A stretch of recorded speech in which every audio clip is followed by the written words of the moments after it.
Let's talk about the quality of life quality, if you will. We all have to deal with depression sometimes. Things get you down. But what about chronic depression and the steps to dealing with it? Well, that's above my pay grade, but we happen to have an expert. His name is Dr. John Braccio, joins us every Tuesday about this time from Regional Psychological Services. Doc, good morning. Well, good morning to you, Mike. And there's really no doubt that depression is one of the worst conditions a human being can have. It saps a person of energy, desire to do things, and basically they cannot get out of their own way emotionally. Even when persons are in counseling and have medication, depression still can be resistant and continue to not allow person's emotions and ability to get things done and move forward and dreams and desires. Depression can be like 1,000-pound gorilla holding you down and all the fight is out of you. You just give in and sadly accept this is your plight. And there is nothing more you can do. And Mike, this is a bad, sad situation to be in. I'm of the belief that even though depression can be bleak and hard to beat, it's something that can be dealt with a step at a time to make your life far more livable. The following are steps I would suggest you try to do. Accept you have it. Accept you have this depression. Accept the belief you can make changes, make your life more livable. You have to set up a plan to slowly make changes to reduce depression in your life. And then, again, eliminate doubts. You can do this. You have to do that. If you don't believe something, nothing's going to happen. Recognize that in spite of whatever medication and counseling you have received, you still have what I call stinking thinking, with a negativity that does not allow you to move on. Recognize that doing something, just anything, is step one. For example, walking out of your bedroom to the kitchen could be a success if that is all you feel you can do. The next success can be walking to get your mail. Next step would be to try to walk around the block. The point is that a step at a time is how you can overcome entrenched depression. The problem is that many persons might want all or nothing right away. The result is no progress, and they just stay in this negative, depressed mood. Other things to attempt to do would include good diet, sufficient sleep, reducing such things as alcohol and cigarette smoking, exercising, replacing negative thoughts with positive thoughts, and above all, recognizing you have the ability to control what you think about. This always becomes an important topic, and we've talked about this before, controlling what you think about. Once you do this and begin doing a step at a time, your probabilities of overcoming your depression are much higher. To not believe you can do this is very negative and will continue the cycle of depression. Now, my point is not to minimize the need for appropriate medication and expert psychological support for depression if a person needs this. No, my point is that whatever the level of depression a person has, they're capable of doing better than they are doing. In most cases, the amount of success a person can have is high if the person is dedicated and works at it with a strong belief it can be done. So, Mike, really, depression is that 1,000-pound gorilla for a lot of people, just, holds them down. They're not able to move forward. And this is even people that can have medication, can have counseling. They just feel overwhelmed. They just have this pit in the stomach, something. It's really bad. And my advice always is, you got to start somewhere. You have to believe you can change, and you have to be willing to take some steps to do this and try to move forward. But if you're down like that, it's a lot of people say, well, it's easier said than done. Well, that is true. It is easier said than done. But you have to start somewhere. So if you can take one step, baby steps, call it what you will, step at a time and move forward, then your life can have more meaning and can be more meaningful for you. And some people don't have severe depression, but they just can't get out of their own way emotionally, and they have to really be working on positive thinking, moving forward, and doing things. Action becomes very critical, Mike. Does some of this fall under, and I'm not a big proponent or fan of ADHD being diagnosed willy-nilly, right? It seems like it's diagnosed way more. Whether there is way more of it or not, I don't know. It's up for debate. But depression, does that fall under, a lot of times, ADHD undiagnosed? You can have some of the same symptoms, okay? But people with ADHD their primary focus is really the lack of focus, inattention, and procrastination. They run together. You can get some depression out of that, okay? But anxiety and ADHD tend to run closer together because they have a lot of the same symptoms. Depression is something that just overwhelms someone. Now, obviously, if you have the procrastination, you're having problems at work, you're having issues in your life, and you can't focus, then obviously depression could be an outcome.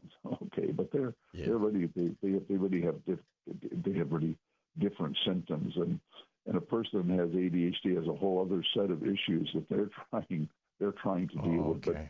But for depression, it's this woe is me, things are bad, things are getting worse, just can't really move on. And a lot of this is long-term negativity, negative thinking. Now, it's true, there are chemical components.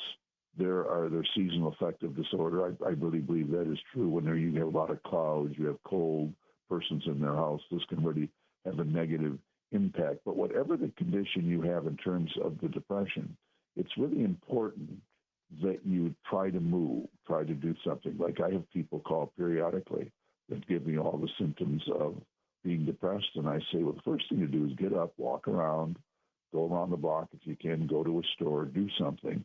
It's doing something. It's the action. Because depression is that thousand-pound gorilla. I mean, it utterly wears you down and puts you just down, and you can't move. I've talked to a lot of people. They just can't get going. They just feel that they're just overwhelmed. And if you have that, it's hard to get going and hard to get some positive thinking going. And my view is, there's no alternative. Ultimately, you have to try to move forward. And these are people even that can have medication, can have counseling. They just can't seem to move forward. The negative thoughts, the negative feelings, pit of the stomach. Now, obviously, back on the ADHD, if you have really problems with focusing, getting going, you're forgetting what you're supposed to do, you're having issues at work, issues in relationships, accused of not paying attention, not getting things done, then obviously those can certainly lead to the symptoms of depression when you're really feeling lost, you can't get going in this type thing. But they are a different set of conditions and characteristics. Obviously, if you're not diagnosed with ADHD, it certainly over time can lead to a lot of issues in your life.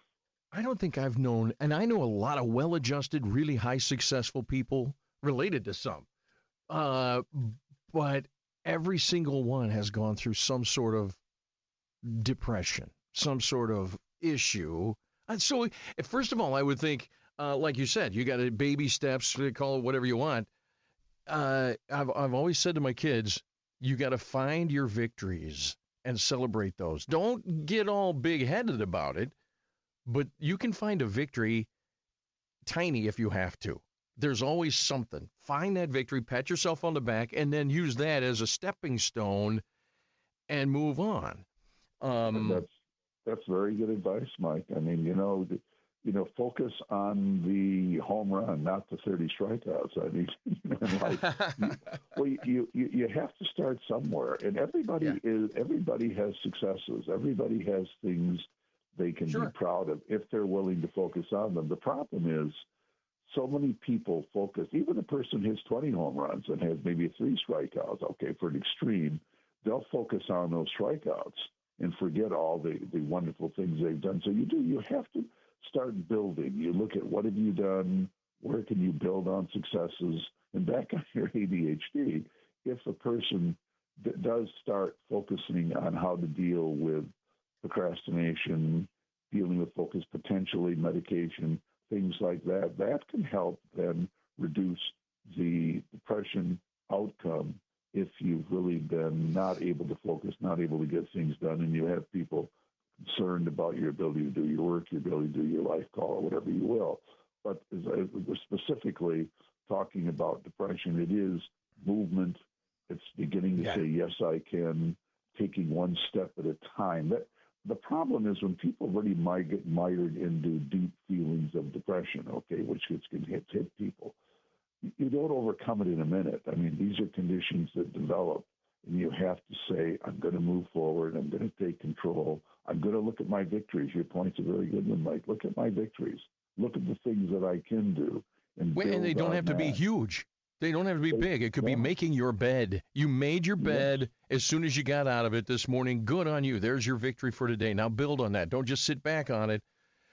Build on that.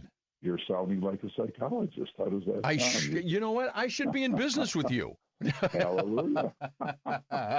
If we did that, you would be closing up shop. You would go, no. I thought I did want them, but no. Everybody would have a smile, Mike. You've got a way to bring a smile out of people. That's good. Well, I appreciate your expertise. We're up on time. This is a good one, because everybody, and don't be so proud that you can't, ladies and gentlemen, that you're so proud that, well, that's depression, somebody else, not me. Yeah, and then turn around, and then all of a sudden you get depressed. I mean, it happens. It happens. Maybe it's a blood sugar thing, like you said. Maybe it's a sleep thing, but yeah, it can happen. Hey, listen, we're up on time. Dr. John Braccio, always a pleasure. I dig these talks, man. Regional Psychological Services, and sometimes, let's face it, you got to have a professional. It helps to sit in a room and talk with someone like Doc Braccio. So good on you. Doc, have a great day, and we'll talk next week, all right? Thanks, buddy. All right, see you later. Seriously, you have small victories. And what if it's only your victory of the day is, by golly, I'm going to eat a little bit better today. And you end up having just some fruit and stuff as opposed to junk food. That's your victory. Step on it. Ride that thing, and don't expect it to all be unicorns and happiness and sun clouds right away, but little by little. There you go. All right, listen, 1320 WILS in your morning wake up. Mike Austin right back with you.